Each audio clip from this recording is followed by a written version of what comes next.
Hello, my name is Dr. Ansar and I'm going to tell you about the JVP, measurement of the JVP and examination of the JVP. इस video में अब हम देखेंगे कि jugular Venus pressure है क्या चीज़, उसको major कैसे करते हैं, एलिवेटेड जीवीपी और लो जीवीपी की वैल्यूज और उसके कॉजेज क्या हैं एंड एब्डोमिनल जुगुलर रिफ्लेक्स क्या है। आपके ये मेजरमेंट ऑफ जेबी वैसे आपके प्रैक्टिकल का पार्ट है, फिजियोलॉजी प्रैक्टिकल का, कि वो सारा प्रोसीजर अपने को पता होना चाहिए कि जेबीपी कैसे मेजर करने होते हैं। इस प्रैक्टिकल में, इस एग्जामिनेशन में हमें सिर्फ एब्डोमिनल जुगुलर रिफ्लेक्स पे फोकस करना है ज़्यादातर, लेकिन आपको मैं सारा बताऊंगा कि पूरा जेबीपी के बारे में क्या क्या चीज़ें हैं और क्या ये, लेकिन आपने वो जो कुछ चीज़ें प्रैक्टिकल से हैं वो उधर से ही आपने प्रिपेयर करनी है, ठीक है। तो what is jugular Venus pressure? Right atrium जब कॉन्ट्रैक्ट करता है, जिस प्रेशर के साथ ब्लड बाहर पंप करता है, वो उसी प्रेशर के साथ आपकी नेक वेन्स में सबसे पहले जाएगा, क्योंकि राइट एट्रियम से जो वेन्स निकलती है, superior vena cava, internal jugular, external jugular, subclavian, सब उसके अंदर जो प्रेशर जाता है ना, वो एज इट इज सेम होता है राइट एट्रियल प्रेशर का, जो कि होता है 5 mHg। ठीक हो गया, ये बात सबसे इंपॉर्टेंट है, वो पता होनी चाहिए कि जेबीपी में जो प्रेशर है वो सारा का सारा राइट एट्रियम की तरफ से आ रहा है। ठीक हो गया। अब वही वाला प्रेशर जो जुगुलर वेन्स के अंदर है in the neck due to the right atrium of the heart की वजह से, उसको जुगुलर वीनस प्रेशर कहते हैं। ठीक है। So pressure exerted by the blood in the jugular veins located in the neck directly from the right atrium of the heart is a JVP। ठीक है। कितना है? 5 mmHg जो है वो जुगुलर वीनस प्रेशर है और राइट एट्रियम का भी यही है। अब नॉर्मल वैल्यू ऑफ जेवीपी क्या है? 2 to 4 centimetre above the sternal angle. अब ये वैल्यू की का मतलब क्या है? उससे पहले आपको मैं मेजरमेंट ऑफ जेबीपी बता देता हूँ, तरीका क्या है, सिर्फ वर्बली बताऊंगा। वैसे एग्जामिनेशन में चलिए आपको बता दूंगा एग्जामिनेशन में भी जेबीपी कैसे मेजर करते हैं, लेकिन पेशेंट को आपने 45 डिग्री एंगल पे लिटा देना है। उसका नेक और उसका trunk at the same line पे इंक्लाइन इस तरह होने चाहिए। ठीक है। 45 डिग्री के एंगल पे एक्सपोज द पेशेंट। पेशेंट की नेक को अपने लेफ्ट साइड पे थोड़ी सी टिल्ट कर देनी है, ताकि उसका राइट वाला सारा जो है वो एरिया एक्सपोज हो जाए। चेस्ट एक्सपोज करा लेनी है, उसको अनक्लोथ कर लेना है, शर्ट उसकी उतार लेनी है। नेक और चेस्ट उसका सारा एक्सपोजर होना चाहिए अच्छा खासा। फिर लाइट अच्छी होनी चाहिए आपकी एग्जामिनेशन करने के लिए इसके दौरान, क्योंकि इसमें आपने सबसे पहले इंस्पेक्शन करनी है। आपके नेक एरिया के वेन्स की पल्सेशन देखनी है, क्योंकि वेन्स की पल्सेशन फील नहीं हो सकती, तो आपने पल्सेशन सिर्फ देखनी है कि पल्स आ रही है, कि पल्स नजर आ रही है कि नहीं आ रही। ठीक हो गया। उसके बाद आपने क्या करना है, ये जो स्टर्नल एंगल है, हमारे जो मिनोब्रियम स्टर्नाई का स्टर्नल एंगल है, उसके ऊपर एक स्केल लेना है आपने, उसको अपने वर्टिकली इस तरह रख लेना है। ठीक हो गया। इस तरह वर्टिकली रख लेना है। ये मैं अपने हैंड पे भी करके आपको बता रहा हूँ, लेकिन मैं एग्जामिन भी आपको कराऊंगा। ठीक है। ये अपने वर्टिकली रख लिया स्टर्नल एंगल पे। दूसरा स्केल लेना है, वो आपने जो नेक में पल्सेशंस देख रहे हो, वो किस लेवल तक ऊपर जा रही है, यानी कि नेक के दरमियान में है, नेक के ऊपर है, बिल्कुल कान के नीचे तक है। जहां तक उसकी आखिरी पल्सेशन आपको नजर आ रही है ना, वहां पे एक स्केल इतना हॉरिजॉन्टली रखना है, पैरेलल टू द ग्राउंड। ठीक है। इस तरह, बिल्कुल इस तरह। सपोज मेरी यहाँ पे जो है वो आ रही थी, विजिबल पल्सेशन नजर आ रही है, तो मैंने इस तरह इसको रख देना है। ठीक है। अब ये जो स्केल है, जो ये वर्टिकल खड़ा हुआ है यहाँ पे, इसको आपने देखना है सेंटीमीटर कितने हैं। यानी कि ये वाला जो मेरा हॉरिजॉन्टल वाला स्केल है, वो कितने सेंटीमीटर जाके इसको लग रहा है, इस पे, यानी कि बराबर इसके आ रहा है। सपोज 7 to 8 सेंटीमीटर यहाँ पे आ जाता है। ठीक है। तो स्टर्नम राइट एट्रियम का जो प्रेशर है, उससे जो स्टर्नम है उससे नीचे राइट एट्रियम बढ़ाना, तो तकरीबन 2 सेंटीमीटर वो भी होता है, 2 to 3 सेंटीमीटर वो होता है, वो अपने माइनस लाजमी करना है। मैं ये कहना चाह रहा हूँ कि जो जेवीपी, जो नेक के अंदर वेन्स के अंदर प्रेशर है, वो राइट एट्रियम से तो आ रहा है, और हम मेजर कर रहे हैं स्टर्नल एंगल से। ठीक है। स्टर्नल एंगल से मेजर कर रहे हैं और राइट एट्रियम नीचे पड़ा है, तो इतनी ये जो सेंटीमीटर्स होंगे जो हम मेजर नहीं बीच में कर रहे, वो अपने माइनस करने हैं लाजमी। जो इस स्केल के ऊपर मेजरमेंट आएगी, ये याद रखना आपने, इस स्केल के ऊपर जो मेजरमेंट आएगी, वो आपने -2 लाजमी करना, 3 2 आप माइनस करेंगे। वो जो मेजरमेंट आपकी माइनस करने के बाद आएगी, दैट इज जेवीपी। और अगर आपने वैसे बताना है तो 7 फिर आपने बोलना है, तो ये जो होगा ना, ये होगी 2 to 4 centimetre above the external angle, ये माइनस करने के बाद आएगी। वैसे आपकी suppose 7 to 8 high column of the blood आ गया। ठीक है। आपने उसमें से -2 कर दिया, 5 आ गया, चलिए -2 किया, क्या आया, 5 centimetre above the sternal angle आया, कि ये तरह से नॉर्मल ही है। ठीक है। 2 to 4 है, ये एक रेंज ही है, आप इसको 2 to 5 भी कर लें, कोई मसला नहीं। तो बात समझ आइए कि आपने जो ये वाला वर्टिकल पड़ा हुआ है स्केल, एक हॉरिजॉन्टल रखना है, सबसे ऊपर जहाँ पे आपको पल्सेशन नजर आ रही है, विजिबल पल्सेशन है, उसके हॉरिजॉन्टली रख लेना है ऐसे और यहाँ पे कर लेना है। इसके ऊपर जो रीडिंग आएगी, सिंपल सी बात, इसके ऊपर अगर रीडिंग 5 आती है उसमें से -2 करो, अगर 7 आती है -2 करो, ठीक है। उसमें जो आएगी वो -2 कर लो, क्योंकि हमने वो राइट एट्रियम नीचे पड़ा हुआ है स्टर्नम से, तो वो माइनस करना है। अब वो जो रीडिंग है वो आपने इसी तरह लिखनी है, 4 centimetre above the sternal angle. अगर आप पूरा वो स्केल के मेजरमेंट लिख रहे हो तो आप ऐसे ही लिखोगे 7 centimetre high column of the blood है, ठीक है। ये सारा तरीका था मेजरमेंट ऑफ जेबीपी का। अब नॉर्मल वैल्यू आपको समझ आ गई होगी, 2 to 4 centimetre above the sternal angle है, ठीक है। अब आगे हम बात करते हैं एलिवेटेड जेबीपी और लो जेबीपी क्या होती है। अगर 5 या 4 अबव द स्टर्नल एंगल से वो ज्यादा है, कि सपोज मैं अगर ये पूरी स्केल की देखूं तो वो आ रहा है 9 सेंटीमीटर, ठीक है, और -2 करके 7 सेंटीमीटर है, तो वो above the external angle 7 centimetre तक पहुंच रहा है, तो एलिवेटेड जेबीपी है।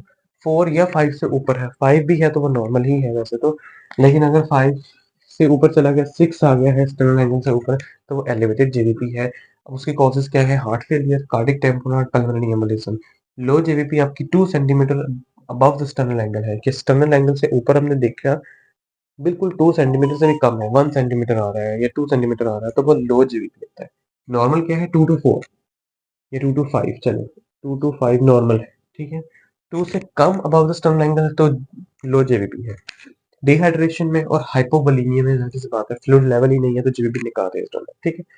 अब बात आती है व्हाट इज एब्डोमिनो जुगुलर रिफ्लेक्स। एक पेशेंट, अब एग्जामिनेशन में यही कहा जाता है कि आप इस पेशेंट के ऊपर एब्डोमिनल जुगुलर रिफ्लेक्स करें और जेबीपी मुझे बताएं कि रेज्ड है कि नॉर्मल है या लो रेट, ठीक है। तो आपने पेशेंट को क्या करना है, वही इसी तरह introduce yourself, take the patient consent, उसको प्रोसीजर सारा एक्सप्लेन करना है, वॉश या सैनिटाइज योर हैंड्स, ठीक है। और आपने क्योंकि अब यहाँ पे पेशेंट की बॉडी को टच करना है तो आपने अपने हैंड्स रब लाजमी करने हैं। एग्जामिन द जेबीपी, अपने जेबीपी को एग्जामिन करना है, आपने उसको ये चीज पहले देख लेनी, जाहिर है फिर ही आप बताएंगे कि रिफ्लेक्ट करने के बाद रेज्ड है या एलिवेटेड है। तो जब भी आपका ये रिफ्लेक्स आए, आपने पेशेंट एग्जामिनर से आस्क करना है, मे आई मैयर द जेबीपी और नॉट, कि मैं ये जेबीपी मैयर करूँ या वैसे ही इसको इसकी नॉर्मल वैल्यू से ज्यूम कर लूँ उसके, ठीक है। तो उसके हाथ से आपने करना है, फिर उसके बाद आपने रिफ्लेक्स परफॉर्म करना है। अब रिफ्लेक्स परफॉर्म कैसे, तरीका क्या है, पहले वो इंट्रोडक्शन है कि अस्सलाम वालेकुम, मेरा नाम डॉक्टर अनवर उस्मान है, मैंने आपकी गर्दन का मुआयना करना है। इस दौरान आपको कोई मसला तकलीफ नहीं होगी, अगर दौरान मुआयना कोई भी तकलीफ होती है तो मुझे रोक सकते हैं, ठीक है, क्या मुझे इजाजत है। इस तरह फिर आपने उसके जब कपड़े, आपने शर्ट उतारनी तो भी आपने उससे दोबारा कंसेंट लेनी है, ठीक है। फिर आपने क्या करना है, उसको सीधा लेटा लेना है, इसमें 45 डिग्री एंगल में लेने की जरूरत नहीं है, बिल्कुल सीधा लेटाना है आपने, ठीक है। पेशेंट के एब्डोमेन को एक्सपोज करना है, आपके अपने राइट हैंड से पेशेंट की जो कोस्टल राइट साइड का कोस्टल मार्जिन है लिवर वाली जगह पे, वहां पे आपने इस तरह प्रेशर, अभी मैं एग्जामिनेशन बताऊंगा फिर आपको समझ आ जाएगी, प्रेशर देना है 10 सेकंड्स तक, प्रेशर अच्छा खासा देना है, हाई प्रेशर वहां पे अप्लाई करना है। और फिर आपने नेक वेन्स को देखना है अपने, अगर तो नेक वेन्स एनगोर्ज हो गई, डिस्टेंडेड हो गई, that is the positive abdominal tubular reflex, इसका मतलब है एलिवेटेड जेबीपी है, ठीक है। प्रेशर दिया 10 सेंटीमीटर 10 सेकंड्स तक, अच्छा खासा प्रेशर दिया, और वेन्स एनगोर्ज हो गई, डिस्टेंडेड हो गई और ज्यादा प्रोमिनेंट हो गई नेक की सारी वेन्स, तो उसका मतलब यही है कि पॉजिटिव रिफ्लेक्स है और एलिवेटेड जीबीपी है। तो अपनी क्वेश्चन एग्जामिनर को कहना है, so my patient have the positive abdominal jugular reflex, I suspect elevated GBP. फिर आपने वो जेबीपी मैयर की होगी पहले, उसकी जारी सी बात है, क्योंकि जैसे मैंने बताया कि पहले एग्जामिनर अपनी जेबीपी कर लेनी है, आपको पहले अंदाजा होगा कि कितनी आई है। Suppose 7 centimetre above the sternal angle आई है, तो आप कहेंगे कि my patient has a raised JVP. आपने रिफ्लेक्स किया, उसी तरह सारा प्रेशर दिया, 10 सेकंड्स के लिए प्रेशर दिया, नेक वेन्स में कुछ नहीं हुआ, नथिंग, कुछ नहीं हुआ, वैसे को वैसी पड़ी है, तो वो नॉर्मल जेबीपी होती है, ठीक है। तो ये सारा आपका एग्जामिनेशन का था। अभी जब हम परफॉर्म करेंगे उसमें पता चल जाएगा। इस प्रैक्टिकल में आपने ये करना है कि जेबीपी मेजरमेंट का तरीका आपको लाजमी आना चाहिए। बाकी इसके वाइवा क्वेश्चंस, वेव फॉर्म पता ही होगा आपको, वो भी वेव फॉर्म में बनानी है, आपको पता नहीं चाहिए उसमें एलिवेटेड और ये जो लो जेबीपी है इसकी कॉन्सेप्ट पता नहीं चाहिए। उसके बाद हम एग्जामिनेशन करते हैं, उसमें ये रिफ्लेक्स भी बता दूंगा और जेबीपी कैसे लेनी है वो भी बता दूंगा, ठीक है। ओके, सो अब हम अपने इस सब्जेक्ट के ऊपर जुगलो विनस प्रेशर मेजर करेंगे इसका, और हम देखेंगे एब्डोमिनल जुगुलर रिफ्लेक्स क्या होता है, उसको परफॉर्म कैसे करते हैं और पोस्टीरियर नेर्व कब आएगा, ठीक है। Let's suppose this is over patient over subject, और इसको हमने लिटा लेना है straight on the hard surface on the bed, ठीक है। और इसका 45 एंगल शुड बी इंश्योर्ड कि इसका 45 डिग्री एंगल लाजमी होना चाहिए एग्जैक्ट पोजीशन अभी इस पेशेंट की यहाँ पे नहीं है, आप जब भी करेंगे इसको 45 एंगल पे अपने करना, ठीक है। This is almost 30 degrees angle, ठीक है। तो पेशेंट को अपने सबसे पहले अपना अपना कंसेंट करा अपनी इंट्रोडक्शन करा के कंसेंट लेके उसको एक्सप्लेन द प्रोसीजर करना है, ठीक है। वो सारी चीजें करनी है। अस्सलाम वालेकुम, मेरा नाम डॉक्टर अंदर उस्मान है। मैंने अपनी गर्दन का मुआयना करना है। इस दौरान आपको कोई मसला तकलीफ नहीं होगी। अगर कोई भी तकलीफ होती है दौरान मुआयना आप मुझे रोक सकते हैं, ठीक है। अब अपने पेशेंट को एक्सपोज करना है, ठीक है। मैंने आपकी शर्ट के कुछ बटन खोलने हैं और आपकी गर्दन को एक्सपोज करना है, ठीक है। अपनी गर्दन उस साइड ले जाए। पेशेंट को हमेशा राइट साइड से अप्रोच करना होता है, तो पेशेंट को कहना है कि अपनी गर्दन लेफ्ट साइड पे बेंड कर ले। अब आपने प्रॉपर एक्सपोजर इतना ही है कि आपकी नेक प्रॉपर एक्सपोज होनी चाहिए, आपकी प्रॉपर नेक एक्सपोज होनी चाहिए और चेस्ट मेनिडियम स्टर्नाई एक्सपोज होना चाहिए, ठीक है। उसकी वजह ये है कि हमने, क्योंकि अब जो 2 स्केल रखने हैं और जुगुलर वीनस प्रेशर मेजर करना है, उसमें हमने वो स्केल रखने का सही तरीके से हमें अंदाज़ा हो जाएगा। अब जुगुलर वीनस वेन जो है वो हमें यहाँ पे एक्चुअली में नज़र नहीं आती, हमें जस्ट एक ब्लू लाइन नज़र आएगी, अगर आएगी भी तो। और उसकी पल्सेशन, क्योंकि आपको पता है कि इस तरह पल्सेशन जो है वो आर्टरी करती है, वेन कभी नहीं करती। ठीक है? तो हमेशा jugular venous pressure normal individuals में हम मेजर नहीं कर सकते। जो पेशेंट जिसमें जुगुलर वेनस प्रेशर बढ़ा हुआ होगा और वेन्स प्रोमिनेंट होंगी, उसी में हम जुगुलर वेनस प्रेशर मेजर कर लेंगे। ठीक हो गया? तो ये जो है इस तरह आपने देख लेना कि यहाँ पे आपको जुगुलर वेनस वेन नज़र आ रही है कि नहीं आ रही। इस सब्जेक्ट में मुझे वेन नज़र नहीं आ रही। हमने लेट्स सपोज़ इमेजिनरी सारा प्रैक्टिकल अब हमने करना है। तो वो यही है कि 2 आपने स्केल लेने हैं, एक आपने मेनिब्रियम स्टर्नाई यहाँ पे फ़ील कर लेनी है, जो कि चेस्ट बोन आपकी होती है, और एक स्केल आपने इस तरह बिल्कुल वर्टिकली रख लेना है और सेंटीमीटर अपना पेशेंट की तरफ एक्सपोज कर, यानी कि उसकी तरफ सेंटीमीटर वाली जो लाइन है वो पेशेंट की तरफ रख लेनी है, ताकि हमें मैयर में हेल्प हो जाए, ठीक है। उसके बाद आपने दूसरा स्केल रखना है जो कि सेंटीमीटर के, आपने इस तरह इसके बिल्कुल हॉरिजॉन्टली रखना है, और ये इसकी जो टिप है ये अपने उस जगह पे रखनी है जहाँ पे आपको वेन की मैक्सिमम पल्सेशन फील हो रही है। सपोज लेट्स सपोज इस जगह पे मुझे वेन्स की मैक्सिमम पल्सेशन फील हो रही है, इस जगह पे एग्जैक्ट इस जगह पे, ठीक है। तो आपने क्या करना है, अपने ये वाला इस लेवल पे रखना है और इस स्केल को बिल्कुल सीधा रखना है और इसके करीब लेके आना है कि यहाँ पे किस सेंटीमीटर पे आके ये स्केल हमारा रुकता है, ठीक है। अब इस रीडिंग के मुताबिक अगर मैं यहाँ पे सपोज जुगुलर वेनस वेन यहाँ पे मुझे पल्सेशन फील हो रही है, नजर आ रही है, और मैं यहाँ पे इसकी स्केल रखता हूँ और यहाँ पे सीधा इसको ये करता हूँ, ये 3.5 सेंटीमीटर ऑन दिस स्केल मुझे मिल रहा है, ठीक है। 4 सेंटीमीटर, ऑलमोस्ट 4 सेंटीमीटर मिल रहा है मुझे, जो कि एग्जैक्ट नॉर्मल है अगर इतनी पल्सेशन है। अगर बहुत ज़्यादा ऊपर तक चली गई है, तो ये बिल्कुल ऊपर चला जाएगा, यहाँ पे 8 सेंटीमीटर तक चला जाएगा, जो कि एब्नॉर्मल होगा, जुगुलर वेनस प्रेशर बढ़ा हुआ होगा जिसमें, ठीक है। अब ये लेट्स सपोज इस पेशेंट में हमें ये नज़र नहीं आ रही, वेन्स नज़र नहीं आ रही। फिर आपके एग्जामिनर सबसे एक रिफ्लेक्स करवाते हैं जिसको एब्डोमिनो जुगुलर रिफ्लेक्स कहते हैं। अब वो रिफ्लेक्स कैसे परफॉर्म करना है, जो पेशेंट का राइट कोस्टल मार्जिन होता है ना, जहाँ पे रिब केज हमारा खत्म हो रहा है, राइट साइड का रिब केज खत्म होता है, वो होता है राइट कोस्टल मार्जिन।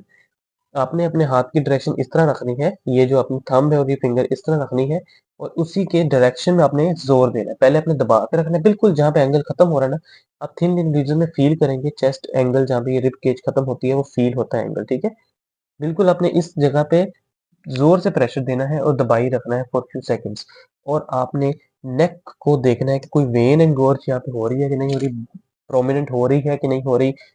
ये इस तरह करना है, प्रोमिनेंट नहीं हुई छोड़ देना है, प्रोमिनेंट नहीं हुई, this is the negative abdominojugular reflex, normal JVP show कराएगा ये। अगर मेरे इस तरह जोर देने पे यहाँ पे नेक वेन्स कोई बड़ी हो जाती है, कुछ प्रोमिनेंट हो जाती है और छोड़ने पे वो खत्म हो जाती है, इसका मतलब ये है कि ये पॉजिटिव एब्डोमिनोजुगुलर रिफ्लेक्स है। इसका मतलब ये है कि रेज्ड जेबीपी है इस पेशेंट के अंदर। कॉजेज ऑफ रेज्ड जेबीपी आपको मैंने थ्योरी में पढ़ाई है, वो आप पढ़ लेंगे कि किस किस कंडीशन के अंदर आपकी जेबीपी रेज्ड होती है, ठीक है। ये रिफ्लेक्स लाजमी देख लो कि इस एंगल में आपने अपना हाथ रखना है, और जो राइट कोस्टल मार्जिन यहाँ पे खत्म होता है बिल्कुल उसी की डायरेक्शन में इस तरह आपने हाथ दबाना है जोर से। इसका ये होता है कि लिवर को हम दबाव डालते हैं लिवर के ऊपर, लिवर से जो सारी पोर्टल सर्कुलेशन है और जो वीनस सर्कुलेशन है वो सारा प्रेशर बढ़ता है और इसके अंदर प्रेशर बढ़ जाता है, जो कि हमें वेन्स में भी प्रेशर ज़्यादा मिलता है, इसलिए ये प्रोमिनेंट हो जाती है। ये सारा एग्जामिनेशन करने के बाद आपकी फाइंडिंग ये होंगी कि मेरा जो है पेशेंट का जुगुलर वेनस प्रेशर जो है वो नॉर्मल है, इसका नेगेटिव एब्डोमिनल जुगुलर रिफ्लेक्स है। आपने अपने एग्जामिनर को बताना है, उसके बाद आपने पेशेंट की जो है चेस्ट में जो है वो कवर करनी है, और थैंक यू पे करना है अपने पेशेंट को, ठीक है। Thank you very much.